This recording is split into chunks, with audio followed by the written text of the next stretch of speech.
one, action. Hello, sir. Hello. Please, can we meet you? Hi, my name is Chike OKOYE. Yep, that's me. What do you do, sir? Okay, aside what I'm presently doing, which is acting, I'm also a management and information system analyst, and I also run my own travel company. So yeah, OKOYE Travels. Talking about what you do as an actor, Yeah. can you tell us how far your journey has been? Well, it's been quite interesting, to be honest, because I think I started I dabbled into the entertainment industry uh, from television presentation from so I used to be a TV presenter then with one expose with Lola. So I did a bit of TV presentation before. Yeah, So, expose with Lola, that's been how long now? oh God, I can't even remember, but it's been a while. Is it up to a decade? No, up to a decade. I think it has been, yes. Yes, it has been more than a decade, yes. So, you journeyed from being a TV presenter into From a TV, acting. no, from TV presenter, I did voiceovers. I also did integrated voice response, which is basically when you probably call into a company and say, thank you for calling Mimshak Film Production. To speak with an agent, press 1. For complaints, press 2. We did all those kind of jobs, so yeah. Great. So, with this, your examples, I'm sure you're a very good actor. So, can you tell us more about your acting career as a full-time actor? Well, the acting career has been pretty interesting as well.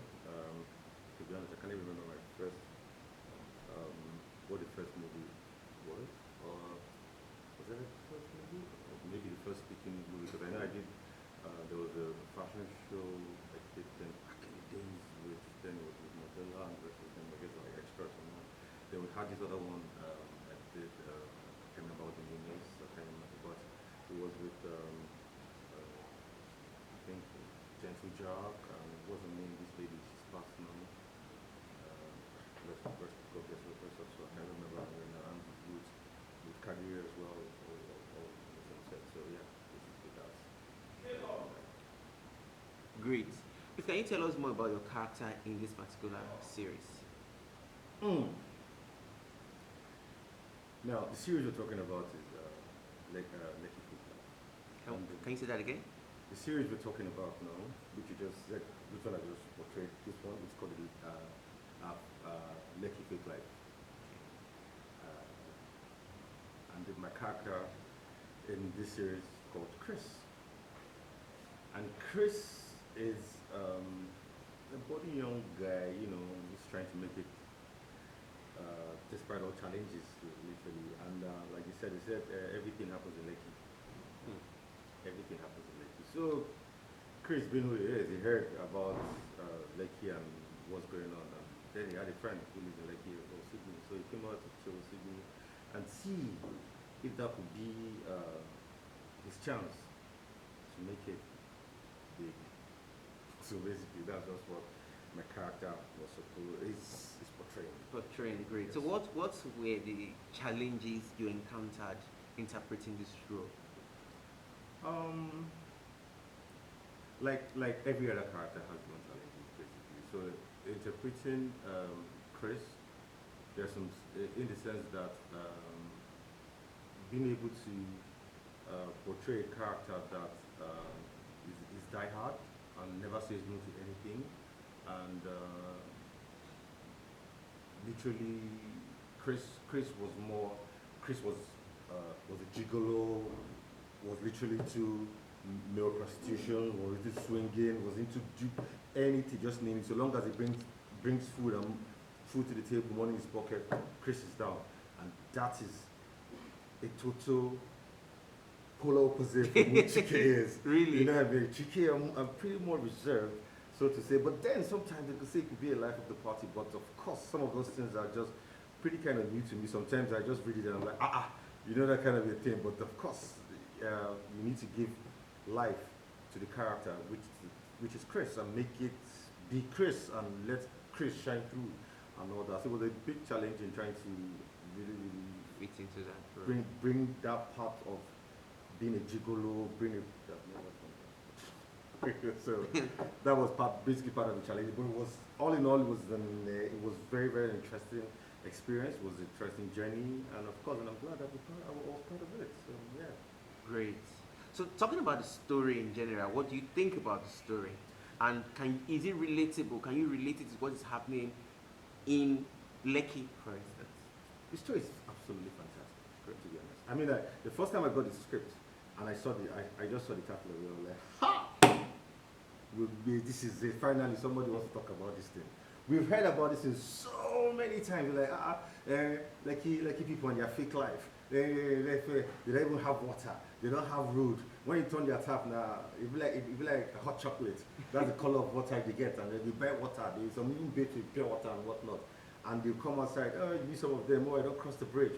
Referring to the mainland and all that. So eventually, somebody's trying to portray that light into delving into those particular. Are these things actually true? Does this really exist, or is it just a hearsay kind of thing? And it's pretty kind of interesting. And yes, we delved into it, and yes, it was quite a revelation, I must say. Nice. So what are some of the lessons that can be drawn from this story? The content of yourself. Everybody's hustling. Nobody has it all sorted. Nobody has it sorted. So because of you see a particular person with a particular thing or doing a particular, living a particular kind of lifestyle, you just might never know what that person is going through until you get closer. Then you realize it's just empty. You're even way better. You know what I mean? So the whole idea, or what I'm just basically going to say is that you're doing excellently well whatever it is you're doing. Do not envy anybody. Do not envy anybody, but tap into, just get an inspiration from them, but do not want to be anybody. You're unique on your own self, in your own ways, and you're going to shine through regardless. Great. So there's been a debate online and offline about people living in Lekki and living a fake life. What do you think about that, and do you think it's true?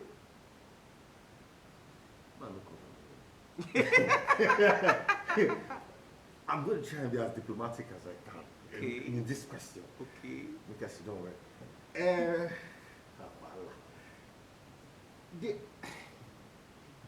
I think everybody's living life the way they can live life. Living in Lekki, I mean, you need to meet up, sadly. There are some certain expectations as a Lekki. If you live in Lekki, anyway, say, what do you say? You say Lekki. But again, there is Lekki and there is Lekki and there is Lekki. You know what I mean? So when they say I live in Lekki, we're not talking Lekki. Lakwe, Ekpe, free when all those ones you're literally in Ogun State right now. Okay. So but because of the Sherman Road, you just can claim and all that. But that one no follow. But we're talking about when living Lekki, we're talking about living in phase one. I mean, we could know what the rents are in phase one. We could know what utilities are. I mean, if you can afford to live in these places and be able to afford to pay these bills, of course you're a big boy. So there's certain expectations, So yeah, if what they're saying, if it's true or not, I think I'd rather just say they just say it's a glass half full, literally. Okay. So if you were to pick between mainland and island, which would you pick? No, it all depends, because sadly, as it may sound, most of the businesses happen there on the island.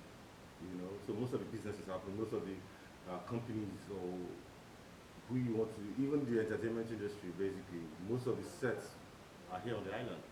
So if you want to be on top of your own game, and you want to, and it's most of the time you're called to locations, and it won't be an hindrance or be an issue for you. You just have to be on the island. Because if you have to now travel all the way from the mainland to it might be a big hectic. You might lose out on some opportunities because of where you're staying. Sadly. So are you currently a Lekki boy? I'm not a Lekki boy. I'm sure I just say boy. No, I'm not living in Lekki. I'm a man. Living in Lekki. Doing his thing like every other person. Great. Yes. So lastly, tell us about the production. Production was amazing. I mean, production was amazing. So what's the name of this production? Nimshak. You don't heard of it? Nimshak. Check it on YouTube. Just go. You open it, type it. Nimshak. Like Mishak Shedrack. Yeah, that's just That's where it's coined from. So check it out, Meme Sharp. And it's also on Instagram, all social media platforms. Just go, Meme Sharp, follow, and whoever, just send them a DM. Tell them I sent you, CHIKE sent you. Yes. Thank you so very much. Not so, a problem. one last word to your fans out there. And you guys are my guys now. Let's do this together, man. There's so much still. Yeah, there's so much still coming again, and there's still so much even from Meme Shark as well. So guys, what I'll just say, stick around, man. Stick around, relax. Yeah, kick off your shoes there, because it promises to be a roller coaster ride. Thank you so much. Thank you guys. Thank you for having me, and thank you guys. Peace.